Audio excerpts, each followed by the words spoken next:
Assalamu alaikum wa rahmatullahi wa barakatuh. Allahu Akbar. Allahu Akbar. Allahu Akbar. La ilaha illallah. Allahu Akbar. Allahu Akbar wa lillahi alhamd. Alhamdulillahi rabbil alamin. Wassalatu wassalamu ala rasulina Muhammadin wa ala alihi wa sahbihi ajma'in. Mes chers frères, qu'Allah bénisse votre fête, celle de vos proches et celle de toute la communauté islamique. Qu'il accepte les bonnes actions que nous avons accomplies au cours du mois de Zil Hijjah. Qu'Allah fasse de l'Aïd une fête de gloire pour la communauté. Qu'Allah nous accorde à tous le bien-être dans notre religion et dans ce monde. Aujourd'hui, si Allah le permet, après l'avoir loué pour nous avoir réunis pour ce sermon de l'Aïd, nous allons aborder le thème intitulé « L'oppression n'est pas une fatalité ». Mes chers frères, ce que j'entends par le mot « destin » n'est pas le destin dont nous parlons dans le cadre de notre croyance en la destinée. Ce que je veux dire, c'est que subir l'oppression n'est pas un processus inéluctable, immuable, qui dure jusqu'au dernier souffle de l'être humain et auquel celui-ci doit se résigner. Si l'homme a la volonté, s'il demande l'aide d'Allah et s'il suit la méthode des prophètes, il peut changer l'oppression qu'il subit. Et il retrouvera alors une dignité et un apaisement. Permettez-moi d'abord de vous expliquer, chers frères, ce que signifie être opprimé. Vous savez que lorsque nous lisons le Coran, nous voyons que Allah Tout-Puissant divise les sociétés de shirk en deux parties. Selon Allah, les sociétés sont composées de deux catégories, deux classes. La première catégorie est celle des oppresseurs. Ce sont ceux qui se considèrent supérieurs aux autres, qui ont une haute opinion d'eux-mêmes et qui se considèrent supérieurs aux autres. Dans le Coran, ils sont parfois aussi désignés par le terme « mêlés ». Les élites, ceux qui sont privilégiés. Parfois, Allah le Tout-Puissant les appelle « mutref », ceux qui font partie de la haute société. Ils forment une minorité dans la société. Ils se considèrent comme séparés de la société. Ils se voient comme des élites, comme privilégiés. Ils croient que tout le reste de la société, c'est-à-dire 95%, devrait être leurs serviteurs et travailler pour eux. Nous les appelons les arrogants.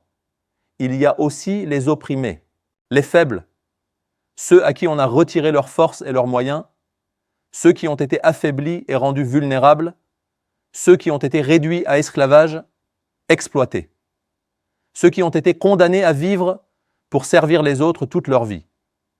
Le Coran les appelle mustazaf, les opprimés.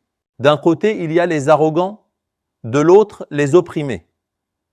Autrement dit, oubliez toutes les autres manières de diviser la société. Notre Seigneur nous dit que si vous voulez diviser la société en classes, selon lui, il n'y a que deux classes, les arrogants et les opprimés. Que signifie mustazaf alors, mon frère? Cela veut dire un homme qui n'a pas son propre contrôle. Par exemple, imaginez que quelqu'un fait des lois en ce moment. Est-ce que quelqu'un vous demande votre avis? Êtes-vous d'accord avec cette loi? L'acceptez-vous? Quelqu'un vous a-t-il déjà demandé cela jusqu'à présent? Non. Par exemple, une loi fiscale est adoptée. Vous travaillez et à la fin de la journée, ils vont prendre une partie de votre argent. Est-ce que quelqu'un vous demande si ces taux d'imposition vous conviennent? Est-ce qu'on vous demande si vous pouvez payer cet impôt? Non. Il y a une nouvelle loi qui dit que se marier en dessous d'un certain âge est un délit et que cela est passible d'emprisonnement. Mais si c'est un adultère de deux jeunes de 16 ans, il n'y a pas de problème. Mais le jeune homme de 16 ans qui va demander la main d'une fille ou à son père, cela pose un problème. Si quelqu'un se marie selon la loi d'Allah et la sunna du prophète, il est condamné et envoyé dans une prison spéciale. Parce qu'ils se sont mariés jeunes, ils sont envoyés dans une prison spéciale. Vous êtes tous des pères de filles. Donc, si quelqu'un commet l'adultère avec votre fille, il n'y a pas de problème. Selon nos lois, c'est acceptable si c'est avec son consentement, mais si elle a moins de 18 ans et qu'il se marie, c'est un crime et nous les jetons en prison. Qu'en dis-tu? En tant que père, es-tu d'accord? Nous allons par exemple faire du commerce avec Israël. Nous enverrons de l'acier à Israël. Nous allons servir d'intermédiaire pour le pétrole allant en Israël. Qu'en pensez-vous? Vous savez qu'Israël frappe Gaza avec ce pétrole et tue les Gazaouis avec cet acier. Ou bien, lorsque la coalition envahira l'Afghanistan, nous ferons partie de cette coalition. Nous irons en Afghanistan. Qu'en dites-vous? Vous êtes les enfants de ce pays. Nous enrôlons vos enfants dans l'armée. Le service militaire est obligatoire dans ce pays. Quelqu'un a-t-il demandé « Acceptez-vous cette décision que nous avons prise ?» Personne ne te demande ton avis. Cela signifie que tu es opprimé. Tu n'as pas ton mot à dire. Personne ne te prend en compte. On vous ordonne certaines choses et vous acceptez ces ordres. C'est ce qu'on appelle, mes chers frères, la soumission, mustazaf. Comme vous le savez aujourd'hui, tous ceux qui prennent la parole, le micro ou même la plume, parlent de l'oppression qui frappe la Oumma. En voici un exemple. Avant cela, il y avait la Syrie. Avant cela, il y avait l'Afghanistan. Et il y avait l'Irak. Aujourd'hui, il y a Gaza qui appelle la Oumma à l'aide. Ils disent de mourir de faim. Ils disent que les bombes les tuent. Des pères se tiennent devant les caméras, les corps de leurs enfants dans les bras, implorant de l'aide. Ils disent « Vous êtes nos frères ». Où est votre islam? Où est votre identité arabe s'adressant à leur propre peuple, à toute la communauté musulmane? Et puis un tel monte à la tribune et déclare « Que pouvons-nous faire? Nous ne pouvons rien faire. Nous savons qu'il nous faut agir, mais nous sommes impuissants. Nous sommes faibles, démunis. Des frontières nous séparent. Presque toute la communauté islamique s'accorde à dire qu'elle est actuellement une communauté opprimée, affaiblie, privée de sa force et de sa volonté. Mes chers frères et sœurs, je crois qu'il nous faut parler d'autre chose. Pourquoi sommes-nous opprimés et comment nous en libérer? La voie pour échapper à cette oppression, mes chers frères et sœurs, est celle qui nous libère de cet état de faiblesse. Lorsque nous changerons les causes qui nous rendent opprimés, lorsque nous abandonnerons les causes qui nous rendent opprimés, Allah changera ce que nous avons changé, il nous donnera la prudence, la force et la dignité, comme cela a été le cas dans les périodes précédentes. Je vous cite la première cause qui nous rend opprimés, mes chers frères. Il n'y a rien qui affaiblisse et humilie une société sur terre autant que le polythéisme.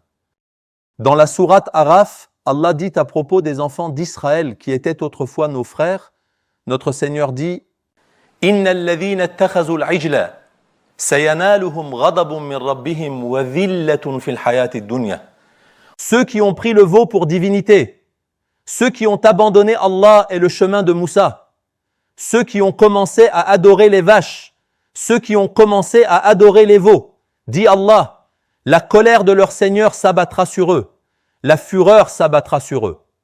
Et Allah dit, une humiliation les atteindra dans cette vie. L'humiliation est le châtiment le plus sévère que le polythéisme inflige à l'homme. Allah inscrit l'humiliation et la faiblesse sur le polythéiste. Autrement dit, si Allah a accordé le monothéisme à une société et que cette communauté l'a remplacé par le polythéisme, Allah dit « Nous vous informons de votre vie après la mort, qu'il existe un enfer éternel, qu'Allah ne pardonne pas le polythéisme et qu'il a interdit le paradis aux polythéistes.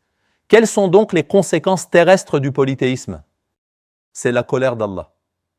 Deuxièmement, la conséquence terrestre du polythéisme est qu'Allah décrète l'humiliation pour l'homme dans cette vie, mes chers frères et sœurs. L'humiliation, shirk. Si nous voulons nous libérer de l'oppression, nos professeurs, nos aînés doivent se demander de toute urgence dans quel domaine cette communauté a-t-elle commis le shirk? A-t-elle rompu la promesse qu'elle avait faite à Allah, le pacte qu'elle avait conclu avec lui pour qu'Allah lui inflige l'humiliation? Il a écrit la faiblesse pour cette communauté. Changeons ce shirk, repentons-nous de ce shirk. Tournons-nous vers Allah, que sa majesté soit exaltée, afin qu'il change cette humiliation. Il était nécessaire de parler et de réfléchir à cela pour qu'Allah change cette faiblesse. Sinon, mes chers frères, identifier un problème n'est pas difficile. Tout le monde peut identifier un problème. Si nous appelons un de nos jeunes frères ici, je suis sûr comme mon nom, ils n'ont pas besoin d'être des professeurs. Ils viendront et nous dépeindrons l'état de la communauté. Parce que pour ne pas voir cela, il faut être aveugle. Et ils vont énumérer certaines raisons et aller en profondeur. Tout le monde peut le faire. L'important, c'est que nos savants, nos chefs d'opinion, nos pionniers comprennent ceci. convaincre la société de l'importance de ce sujet et montrer ce qui doit être fait pour changer. C'est pourquoi l'unicité est cruciale, chers frères et sœurs. Inviter les gens à adorer Allah et rejeter l'association, ce n'est pas seulement retourner à Allah. Ce n'est pas seulement se repentir. Au même moment, cela signifie le salut d'une Ummah, la libération d'une Ummah de l'humiliation et son retour à sa maturité, son essence et sa dignité. Mes chers frères, c'est parce que les arrogants l'ont compris, parce que eux aussi, ils lisent un autre livre. Ils connaissent aussi notre religion. Ils font tout ce qu'ils peuvent pour propager le polythéisme dans cette communauté. D'ailleurs, je vais vous raconter une scène du jour du jugement. Au jour du jugement, dans la sourate Saba, Allah dit « Les opprimés et les arrogants se présenteront devant lui. D'un côté se tiendront les arrogants, ces 3 ou 4%, cette élite, et de l'autre côté se tiendront les 95%, les pauvres, les opprimés, les faibles et les démunis. » Et Allah dit « Ils se provoqueront, ils s'insulteront. Savez-vous, mes chers frères et sœurs, ce que diront les opprimés aux arrogants ?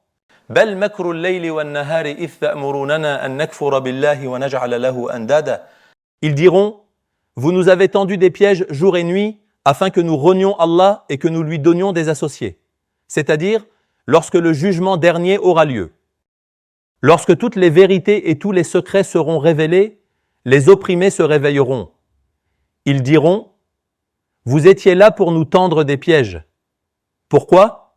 Pour que nous devenions mécréants et que nous associons d'autres à Allah. Alors, regardez, par exemple, pourquoi les êtres humains écoutent-ils de la musique ? Je vous donne ceci à titre d'exemple. Je parle d'une personne lambda. Même si elle ne vit pas selon les préceptes de l'islam, pourquoi écouterait-elle de la musique ? Elle écoute des chansons et de la musique pour passer le temps, pour se divertir, se réconforter, tout simplement. Mes chers frères, examinez les paroles des chansons. Même lorsqu'ils s'amusent, ils incitent à commettre l'idolâtrie envers Allah. Aussi, souvenez-vous des paroles des chansons et des airs folkloriques de votre enfance.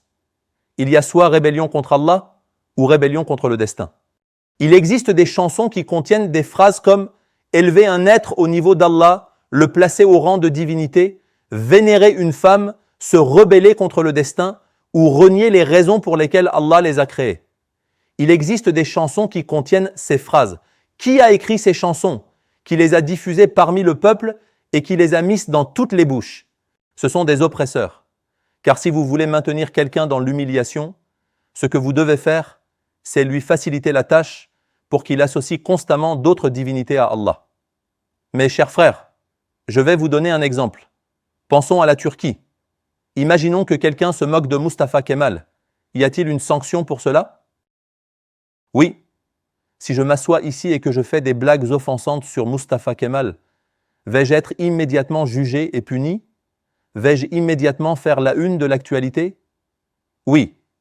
Mais lorsqu'un humoriste se moque d'Allah, se moque de la religion, et que des millions de personnes voient cela, y a-t-il une sanction ?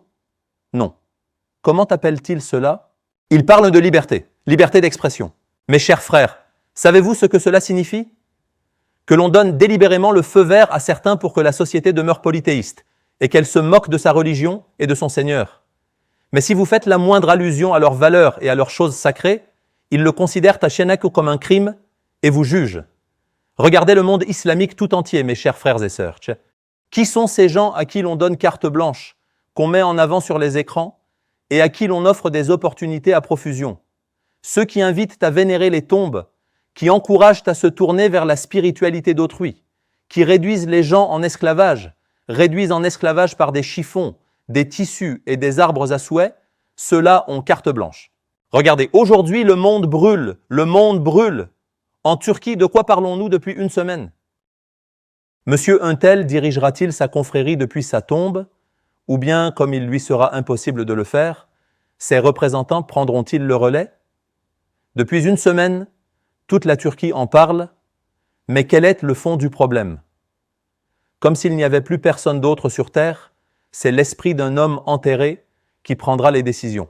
Il prétend pouvoir réformer une communauté sur terre. Si cet homme avait le moindre pouvoir spirituel, il aurait d'abord réformé ses propres disciples. Regardez, vous êtes divisés en 50 factions. vous vous insultez et vous vous traitez mutuellement d'infidèles. Mais cet homme, que vous prétendez spirituellement vivant, est incapable de régler un différend entre ses propres disciples. Comment ces gens-là pourraient-ils gouverner le monde, soigner les malades et aider les nécessiteux? Je laisse cela de côté. Ce n'est pas le sujet. Mais ce que je veux dire, c'est ceci. Voilà à quoi ressemble le polythéisme. Des gens meurent de faim, d'autres n'arrivent plus à subvenir aux besoins de leur famille. Voyez-vous, nous sommes tous locataires. Il reste 4 mois ou 3 mois, le moment de payer le loyer arrivera. Nous sommes déjà tous inquiets des augmentations. Quelle sera l'augmentation des loyers? Les gens gagnent 20 000 livres turcs et paient 30 000 livres turcs de loyer. Nous sommes à un point où même la logique des mathématiques n'a plus de sens. Le gars gagne un salaire minimum de 22 000 livres. Le propriétaire veut augmenter le loyer à 30 000 livres et cette année à 35 000 livres. Comment un homme qui gagne 22 000 livres paiera 35 000 livres de loyer? Normalement, les croyants qui rejettent l'oppression doivent de poser cette question. Ils doivent réveiller la société. Mais comme je l'ai dit, de quoi parlons-nous à la place? Est-ce que monsieur Untel peut diriger la congrégation depuis sa tombe? Est-ce que ce monsieur ne pourrait pas diriger la communauté depuis sa tombe? C'est de cela que nous parlons. En effet, chers frères, comme le polythéisme détruit la raison, humilie l'homme et lui enlève tous ses repères, les oppresseurs ouvrent grand toutes les portes menant au polythéisme pour que la société devienne polythéiste. Sans renoncer au polythéisme, sans consacrer notre religion exclusivement à Allah, sans le servir, sans affirmer son unicité, il nous est impossible d'échapper à cette humiliation, à cette oppression. Deuxièmement, pourquoi une société devient-elle opprimée? La seconde raison de l'oppression d'une société est sa division. Sa division. Plus une société se divise, plus elle s'affaiblit. Plus une société se divise, plus elle sombre dans l'humiliation. Dans le Coran, lorsqu'Allah décrit comment il a humilié le peuple de Pharaon, tyran arrogant, notre Seigneur dit « Inna Fir'auna ala fil ard » Le Pharaon s'est vanté sur terre. Et il a divisé la population en morceaux, en groupes, en factions. Il affaiblissait un groupe parmi eux et rendait un autre groupe impuissant. Si vous voulez affaiblir une société, chers frères, vous allez les diviser autant que possible. Vous allez dire qu'un tel est kurde, vous allez dire qu'un tel est turc, que l'autre est laz ou arabe. Une autre fois, vous direz que lui est fonctionnaire. Vous direz que c'est un ouvrier. Puis après, vous direz, tu es de la génération Y, tu es de la génération Z, tu es de la génération X. Ensuite, vous direz qu'il est oriental ou occidental. Vous direz qu'un tel est de Thrace. Plus on divise une société, supporter de Galatasaray, supporter de Fenerbahçe, supporter de Beşiktaş, plus on renforce les animosités, plus vous renforcez les hostilités entre ses membres. Et les sociétés divisées en factions hostiles ont besoin de leaders, de personnes capables de les réconcilier. Les hommes qui divisent deviennent des sauveurs à la fin de la journée. Ensuite, ils disent qu'ils vont vous réconcilier, vous apporter la paix. Regardez, quand Allah a envoyé notre prophète, la terre était dans le même état, chers frères. Les Arabes n'appréciaient pas les non-Arabes, et vice-versa. Les tribus d'Arabie se détestaient entre elles. Les riches n'appréciaient pas les pauvres, et vice-versa. Lorsque Allah envoya son prophète, il abolit toutes ces normes absurdes, sources de division et de fragmentation. Et il dit à la communauté musulmane, « Inna hadhihi ummatukum ummatan wahida, wa ana rabbukum fa'budun » Vous êtes une seule communauté, a dit Allah. Vous êtes une communauté, vous n'êtes pas une race, vous n'êtes pas une tribu, vous n'êtes pas une classe sociale, vous êtes une communauté et je suis votre Seigneur, alors adorez-moi seul, a dit Allah. Dans un autre verset, il dit « Craignez-moi seul ». Par ce seul verset, Allah le Tout-Puissant a aboli toutes les manœuvres que les arrogants avaient imaginées pour affaiblir les sociétés jusqu'alors.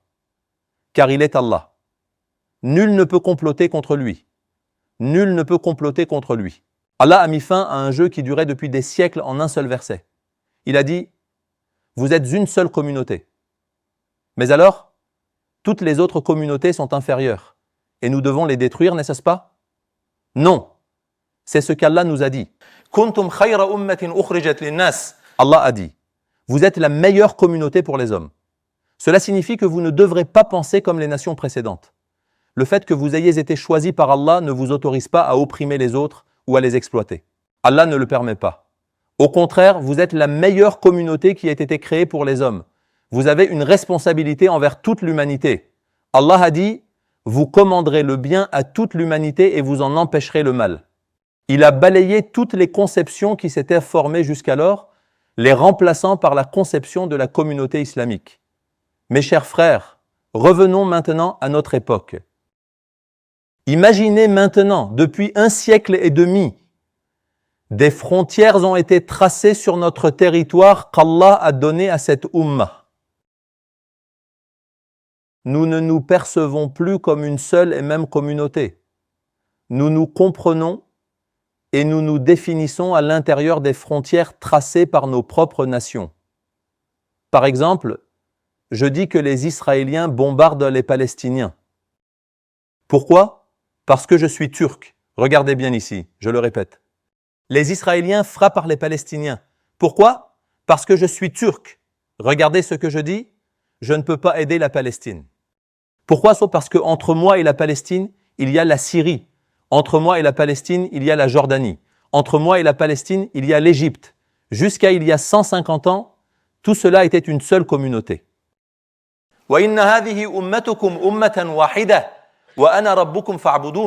C'était votre seule communauté. Il y a 200 ans, nous parlions de notre frère en Palestine. Nous ne disions pas en Palestine. Nous disions notre frère dans cette province a tel problème. Nous ne disions pas entre nous, il y a ceci. Entre nous, il y a cela. Que font les ennemis de Dieu ?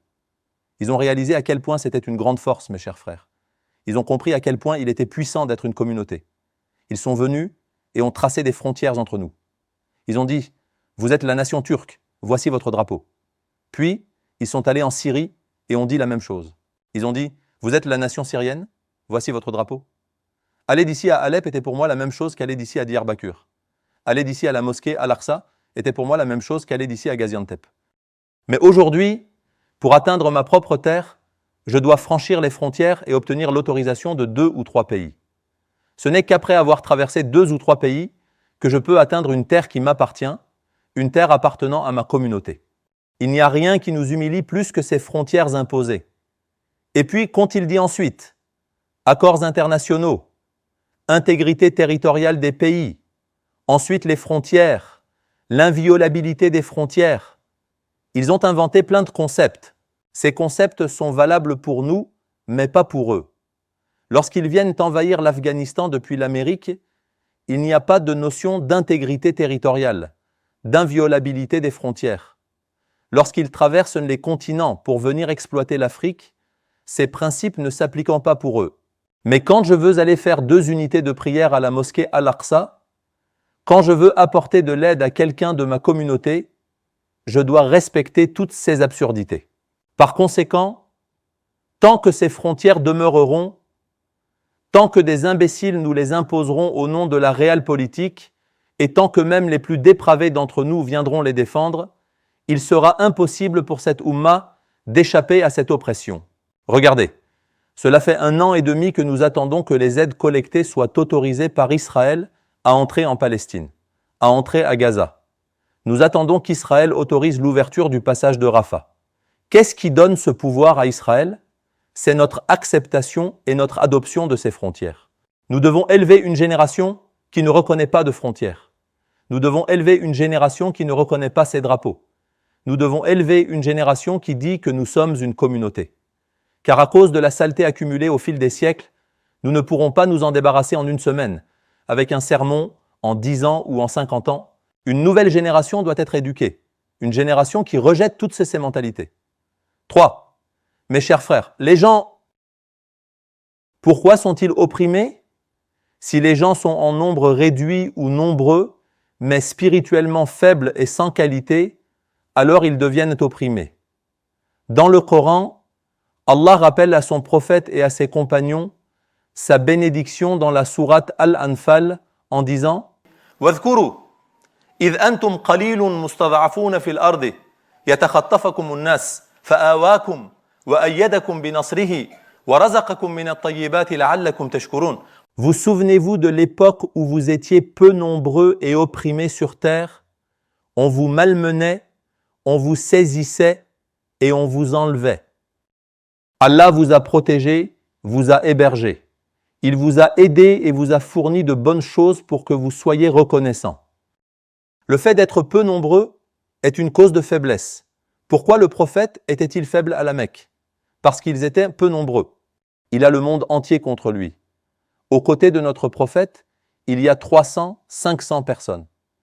Avec ces 300, 500 personnes, il est considéré comme un opprimé, un faible. C'est une faiblesse compréhensible car vos adversaires sont puissants et vous êtes peu nombreux. Alors, quelle est notre faiblesse aujourd'hui? 2 milliards de personnes célèbrent actuellement l'Aïd al-Adha et disent Allahu Akbar, Allahu Akbar, La ilaha illallah Allahu Akbar. 2 milliards d'êtres humains qui représentent un tiers de la population mondiale, ce qui n'est pas négligeable en termes numériques. Pourquoi sommes-nous dans une situation d'oppression? La raison est celle que je vais vous exposer en reprenant les paroles du prophète. Imam Ahmed et Imam Abu Daoud rapportent de Seban un hadith à ce sujet. Le prophète, paix et salut soient sur lui, informe un jour ses compagnons d'une situation future. Il dit « Yushiku an tada'a alaykumul umamu kama tada'a al-akalatu ila qas'atiha » Un jour viendra, dit-il, et ce jour est proche, de même que lorsqu'une table est dressée et que ceux qui y mangent s'invitent les uns les autres à un festin, il en sera de même, dit-il, toutes les nations s'inviteront les unes les autres à vous attaquer. Ils invitent donc à un festin. Si vous vous souvenez, il y a quelques semaines, un diplomate américain a déclaré que le Moyen-Orient était une table de festin. Il l'a dit la semaine dernière. Soit vous êtes au menu, soit vous êtes invité à manger. Autrement dit, soit vous mangez une part du gâteau, soit vous êtes au menu. Certains mangent à vos dépens, d'autres profitent de vous. Le prophète, paix et les bénédictions soient sur lui, a dit « Ce sera comme si toutes les nations s'invitaient mutuellement à des festins. » Or, les compagnons s'interrogent et disent « Très probablement, nous reviendrons alors à nos anciens jours. » Voyez comment fonctionnent les esprits des compagnons. Nous serons probablement en sous-nombre comme à la Mecque. C'est pourquoi nous finirons dans une telle situation. Ce jour-là, est-ce que cela arrivera parce que nous serons peu nombreux? Même si notre nombre est petit, le prophète dira non.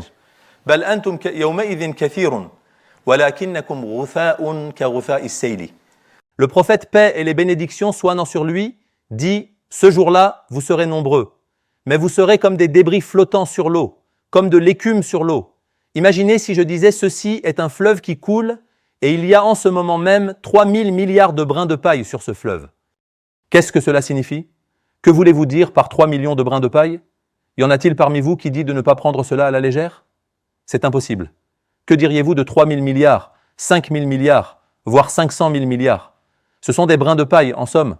Le prophète dit, ce jour-là, vous ne serez pas peu nombreux, vous serez nombreux.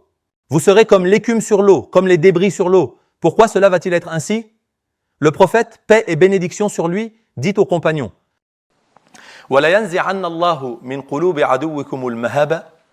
Allah ôtera la crainte que vous inspirez à vos ennemis. En effet, j'étais un prophète. Je suis venu et j'ai semé la crainte dans le cœur de tous les tyrans et des oppresseurs sur terre. J'ai semé la miséricorde dans le cœur de tous les opprimés. Je suis devenu l'espoir des opprimés. Je suis devenu la peur des tyrans. Mais un jour viendra où cela s'inversera, dit le prophète, paix et bénédiction sur lui. Allah enlèvera de vos ennemis la crainte, la majesté et le respect qu'ils ont pour vous. Je suis désolé. Allah va insuffler la maladie de la lâcheté, wahan, dans vos cœurs. Avez-vous déjà vu les gens d'Adana se battre? Quand ils se fâchent l'un contre l'autre, ils disent « Jevshek », lâche. C'est exactement cela en turc. Lâche. Le prophète dit que vous deviendrez des gens lâches. Allah mettra la maladie du wahan dans vos cœurs. Ils disent « Ô messager d'Allah ». Qu'est-ce que le wahan? C'est mollesse, cette faiblesse. Qu'est-ce que c'est? Rappelez-vous le mot wahan dans le Coran. Allah a dit « La maison la plus fragile, faible, even, est celle de l'araignée. » Even, wahan, faible, fragile. Une simple brise, un simple effleurement suffirait à le réduire en poussière. Il alayhi salatu wa salam a dit « Aimer le monde et détester la mort. » Aimer le monde et détester la mort. C'est-à-dire qu'un jour viendra où l'amour de l'au-delà, l'amour du martyr, l'amour de rencontrer Allah dans vos cœurs. Vous allez abandonner ça. Vous vivrez désormais pour la dunya. Vous allez essayer d'acheter une autre maison. Vous allez essayer d'ajouter une autre voiture au garage. Vous allez essayer de faire gonfler un peu plus les comptes en banque. Cela vous transformera en personne faible et vulnérable aux yeux d'Allah. C'est vraiment le cas, mes chers frères. Par exemple, pour comparer le passé et le présent, laissez-moi vous donner un exemple. Eh bien, le prophète, paix et bénédiction sur lui, envoie une armée à Mouté. Selon nos sources historiques, il y a 3000 personnes face à une armée de 200 000 personnes. Disons que nous trouvons ce nombre de 200 000 exagéré. Disons 100 000 personnes. Il y a 3000 hommes face à 100 000 hommes. Ils disent « rentrons, rentrons ». Autrement dit, 3000 hommes se demandent ce qu'ils vont faire face à 200 000 soldats romains. Abdullah ibn Ravaha prend la tête. « Aux gens, dit-il, vous êtes venus ici pour devenir martyrs, mais je vois que vous fuyez maintenant le martyr. N'êtes-vous pas venus ici pour devenir martyrs ? Oui. Alors pourquoi avez-vous peur ? Qu'est-ce qui peut arriver ? Au pire, ils peuvent vous tuer. Cela signifie qu'ils disent que ce qui vous a amené ici peut déjà vous arriver. Alors, ils décident alors de ne pas rentrer. Combattons et 3000 hommes attaquent l'armée de 200 000 soldats de Rome. Pourquoi ? Parce qu'il y a un désir de martyr. Il y a un désir de rencontrer Allah. Ils voient le martyr comme un honneur. Vous savez, aujourd'hui, quand quelqu'un obtient une promotion, un grade ou une augmentation salariale, il est tout content, il le partage avec tout le monde, il le met en ligne, etc. Quand une mère voit son enfant obtenir son diplôme, elle veut le montrer à tout le monde. Pour ces gens-là, ce qui est un honneur, c'est le martyr. Ce jour-là, ce que nous appelons honneur, c'est le désir de rencontrer Allah. Le nombre ou le pouvoir de ceux que l'on affronte n'ont aucune importance. Mais qu'est-il arrivé aujourd'hui ? La situation s'est inversée. Nous en sommes venus à aimer le monde et à détester la mort. Le monde nous est devenu précieux. Le martyr est devenu sans valeur et indésirable pour nous. Allah a donc enlevé notre dignité et nous a plongés dans l'humiliation. Pour cela, mes chers frères, si nous voulons sauver nos enfants de cette illusion, de cette humiliation, de cette situation où, bien que nombreux, nous ne sommes rien, nous devons réapprendre à nos enfants que le djihad, le martyr, le sacrifice sur le chemin d'Allah sont un honneur et un objectif à viser. Nous devons transmettre à nos enfants le courage qui est l'opposé de la lâcheté que nous a inculqué la génération précédente. Beaucoup de nos frères et sœurs le savent bien. Mon fils, ne te mêle pas des affaires des autres. Mon fils, ne te mets pas dans le pétrin. Oh mon fils, ne te joins pas aux associations, aux groupes. Ces phrases résonnent en nous. Nos parents, à l'exception de ceux qui nous ont quittés, nous les ont inculqués. Mais nous ne devons pas élever nos générations de cette manière. Nous devons rappeler à nos générations qu'il est honorable et idéal de faire des sacrifices pour l'islam, de dépenser pour l'islam, de risquer sa vie pour l'islam. Nous devons faire aimer les martyrs à nos enfants. Nous devons faire aimer les grands martyrs de l'histoire de l'islam à nos enfants pour qu'Allah, le glorifié, nous préserve de cette humiliation. Enfin, chers frères, l'une des raisons de l'oppression est la suivante. Accepter l'oppression, mes chers frères et sœurs, est l'une des principales causes de l'oppression. Qu'est-ce que cela signifie ? Tu n'as plus besoin de personne pour te dire quoi que ce soit. Tu te dis, ça a toujours été comme ça, ça le sera toujours. Tu te dis, on est faible. Tu te dis, on n'y arrivera jamais. Tu te dis, ce sont eux qui réussissent, on n'y arrivera jamais. Quand tu crois ça, la faiblesse devient une stigmatisation, une marque qui te pèse et ne te quitte jamais. Vous utilisez désormais votre faiblesse comme excuse pour tous vos péchés, toutes vos désobéissances et toutes vos rébellions. En d'autres termes, vous ne voyez pas la faiblesse comme quelque chose dont il faut se débarrasser, mais comme une excuse pour votre mauvaise situation. Il y a des gens à la Mecque qui ne peuvent pas émigrer.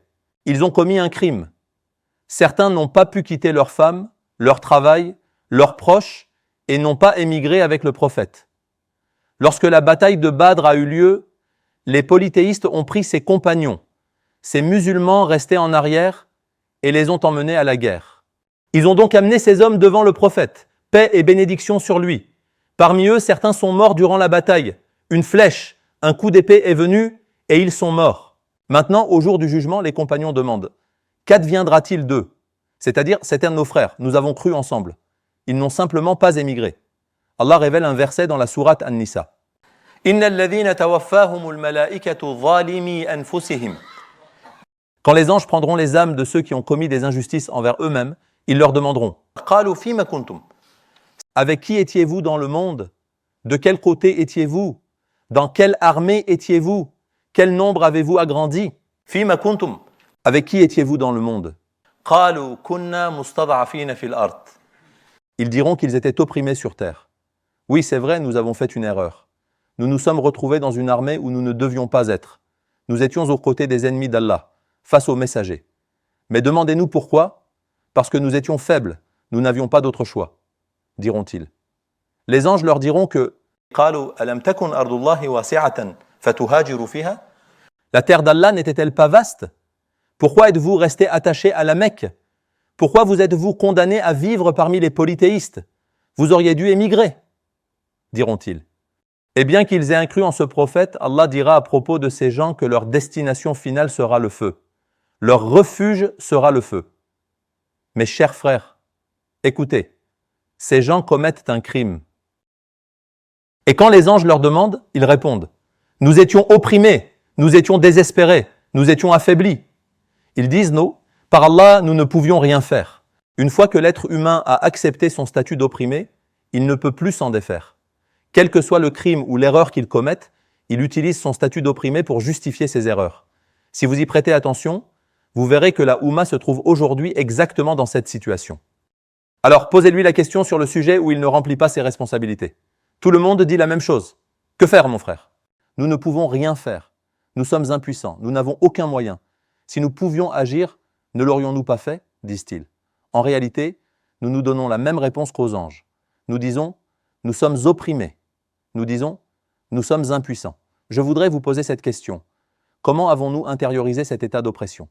C'est-à-dire, Allah crée l'homme dans un état et en vérité, nous avons créé l'homme comme un être noble et honorable, dit Allah. Donc Allah nous a donné un honneur et par nature, l'homme n'a pas besoin que quelqu'un lui apprenne quelque chose. Il rejette l'humiliation. La nature humaine considère l'humiliation comme quelque chose dont il faut se libérer. Mais aujourd'hui, des milliards de personnes ont complètement adopté et intériorisé cette oppression. Ils la présentent même comme une excuse pour leur faute. Savez-vous comment nous en sommes arrivés là, mes chers frères? Les hommes qui ont envahi notre territoire nous ont fait accepter cette humiliation et cette domination en faisant deux choses. Ils nous ont fait percevoir cela comme une fatalité. Premièrement, ils ont fondé des écoles dans tous les territoires qu'ils ont conquis. Ils ont eux-mêmes défini le programme scolaire de ces écoles. Ils ont eux-mêmes rédigé l'histoire enseignée dans ces écoles et des générations entières ont grandi en apprenant le programme rédigé par ces hommes. Et que nous a enseigné ce programme? Ils ont progressé, nous avons régressé, ils sont civilisés, nous sommes barbares et seulement eux peuvent nous aider, nous civiliser. Seulement s'ils apportent la démocratie sur nos terres, alors nous pourrons progresser. Nous pourrons aussi être modernes. Notre histoire est une histoire sombre. Il y a l'Empire ottoman et le massacre d'enfants. Les sultans s'entretuent, les émirs se font la guerre, mais leur histoire est celle des Lumières, des réformes, la Renaissance. Tout y est. Ils l'ont porté à un tel point que les enfants qui sortaient de ces salles de classe regardaient la Turquie, ouvraient grand les yeux. Que signifie l'école? C'est un lieu où personne n'apprend l'anglais, mais où tout le monde est fasciné par la langue anglaise. Maintenant, demandez à qui vous voulez. Ils disent qu'il faut apprendre l'anglais, on ne peut pas s'en passer. Pourquoi? Apprenez l'arabe, apprenez votre propre langue, pour comprendre ce que vous lisez quand vous priez. Beaucoup de gens qui ont suivi des cours pendant 6 ou 7 ans, ils s'inscrivent à des cours pendant 2 ou 3 ans. Ils abandonnent au bout de 6 mois, puis ils recommencent 6 mois plus tard. Apprends l'arabe pour comprendre ce qu'Allah t'a révélé. Même ceux qui apprennent l'arabe le font en secret. Comme ça, personne ne le sait, chez nous, en ligne, en silence. Mais ceux qui apprennent l'anglais disent « Nous étudions l'anglais, nous lisons l'anglais, nous en faisons tout un plat. » Pourquoi? Parce que dans ces écoles, on nous a inculqué que l'anglais est la langue de la civilisation. On nous a inculqué l'idée que sans l'anglais, il n'y a pas de civilisation. Regardez donc ce que les pays anglophones ont fait du monde. Regardez ce que les États-Unis et la Grande-Bretagne ont fait subir au monde. Quelle calamité ils ont provoqué. Puis-je poser une question? Saviez-vous que depuis 1949, Les enfants scolarisés sont éduqués avec un programme préparé sous la supervision de l'Amérique. En 1949, sous le mandat d'Ismet Inonu, un accord est conclu avec l'Amérique. Un accord est signé pour établir une institution éducative entre la Turquie et les États-Unis. Il est dans les procès-verbaux de la Grande Assemblée nationale de Turquie. Ils font un accord. Quelle était l'essence de l'accord, mes chers frères? Un comité sera formé. Il y aura des Américains dans cette délégation.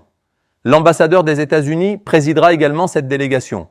Et lorsque les votes de la délégation seront égaux, la décision de l'ambassadeur des États-Unis prévaudra. Alors, quel est le rôle de cette délégation? Déterminer le programme enseigné dans les écoles turques, contrôler le programme et éduquer les enfants selon le programme. Maintenant, pensez-vous que quelqu'un qui a été éduqué selon un programme mis en place par l'Amérique pendant 70 ans va dire « Non, monsieur, nous ne sommes pas opprimés, nous reprendrons notre dignité, et quand le jour viendra, nous expulserons ces Américains.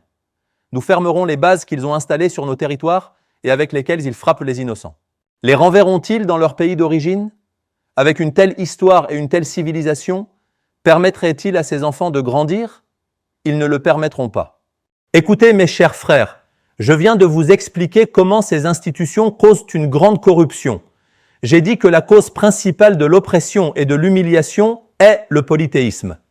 Est-ce vrai? Le shirk, polythéisme. Quand on parle de shirk, à quoi pense même la personne la plus ignorante? Celle qui ne connaît rien du Coran ni de la Sunna. Quand on demande aux gens « Qu'est-ce que le shirk ?» même la personne la plus ignorante dira « C'est adorer des idoles ». Regardez tous les systèmes éducatifs au Moyen-Orient. Regardez toutes les institutions éducatives. Dans certains pays, pendant 10 ou 12 ans, on met des statues de figures importantes devant les enfants. Et les enfants, une fois par semaine, parfois 5 jours, parfois un matin et un soir, se tiennent respectueusement devant ces statues. Ainsi, même si vous demandez à l'homme le plus ignorant ce qu'est le shirk, il vous décrira une pratique qui est courante aujourd'hui dans nos écoles. Dans ces conditions, comment ces enfants ne pourraient-ils développer une affection pour le veau d'or? Comment pourraient-ils ne pas aimer ou banaliser l'idolâtrie, les voies qui y mènent et ce qui rend les hommes idolâtres? Que vous regardiez sous n'importe quel angle, ces établissements éducatifs sont fondés sur l'idée que les gens adoptent le polythéisme, que les gens acceptent l'oppression, la faiblesse comme un destin. Deuxièmement, mes chers frères, comme je l'ai dit, ils nous ont fait accepter cela de 2 manières, avec les dirigeants traîtres qu'ils ont placés à notre tête. Parlant notre langue, de notre couleur, ils ont amené des dirigeants qui, bien que parlant notre langue et portant des vêtements comme les nôtres, ne pensent jamais comme nous, ne ressentent jamais notre douleur, ne se réjouissent jamais lorsque nous nous réjouissons et ne sont jamais tristes lorsque nous sommes tristes. Ils sont complètement aliénés, complètement assujettis, jouant complètement au jeu de quelqu'un d'autre.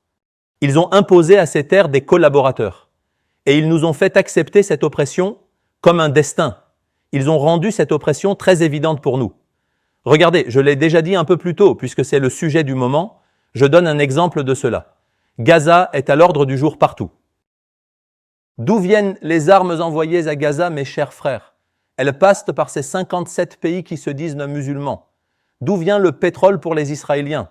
Il se rend dans 57 pays qui se disent musulmans. Très bien. Alors, comment les États-Unis surmontent-ils les difficultés économiques lorsqu'ils sont en difficulté? Eh bien, Trump est allé en Arabie Saoudite, il est allé au Qatar, il est allé aux Émirats Arabes Unis. 3 traîtres ont amassé toutes les richesses qu'Allah a créées pour cette Ummah et les ont données à ces hommes afin qu'ils puissent nous bombarder. Et ces hommes utilisent maintenant ce qui nous appartient. Ils bombardent actuellement Gaza et d'autres endroits.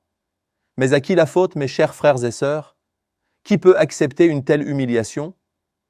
Aucune conscience, aucun être humain ne peut l'accepter.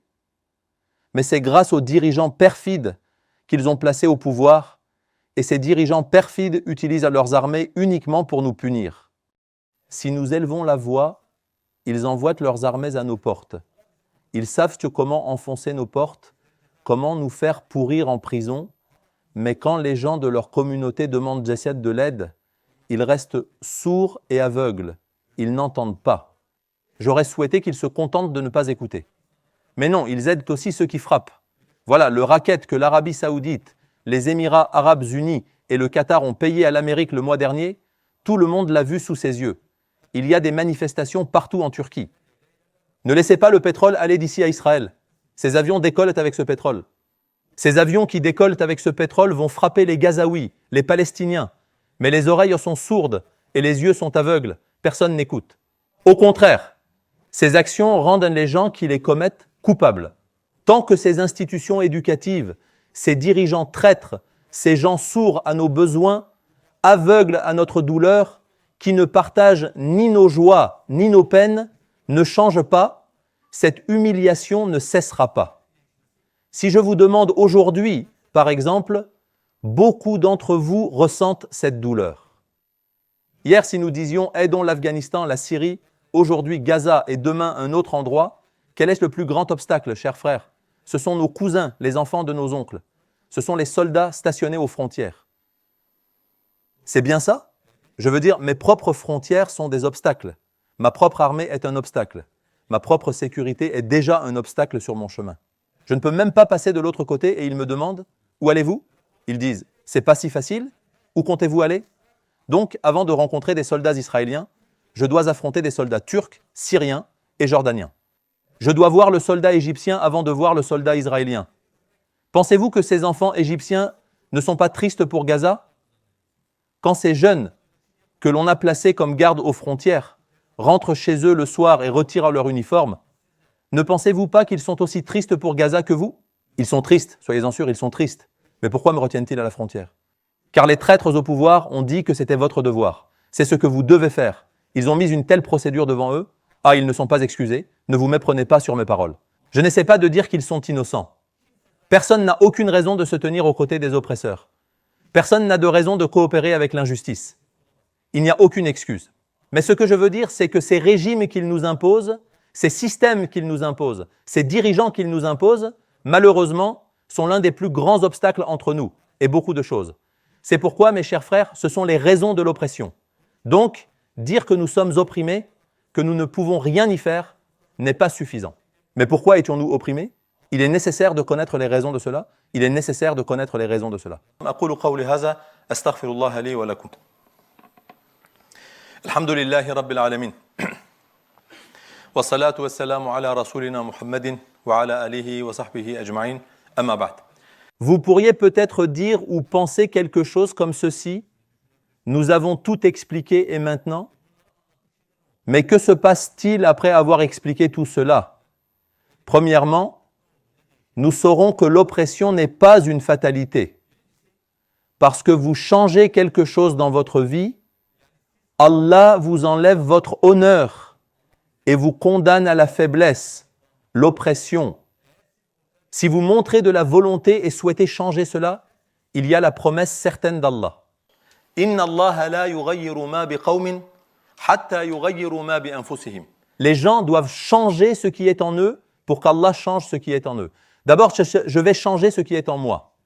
Autrement dit, rester assis ici en disant que nous sommes opprimés et qu'Allah nous aide ne libérera aucune société de l'oppression.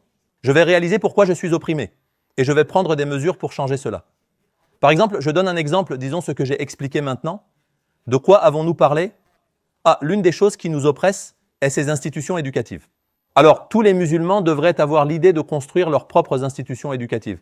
Sinon, après avoir constaté cela, si j'envoyais encore mon enfant dans ces institutions éducatives, si je hochais la tête et le gardais ici, oui, rien ne pourrait changer dans ce monde. Ou encore l'amour du monde et la peur de la mort. Certes, nous comprenons cela, mais si je rentre simplement chez moi et que je continue ma vie comme si de rien n'était, rien ne changera. Chaque parent, chaque communauté, chaque organisation doit assumer cette responsabilité.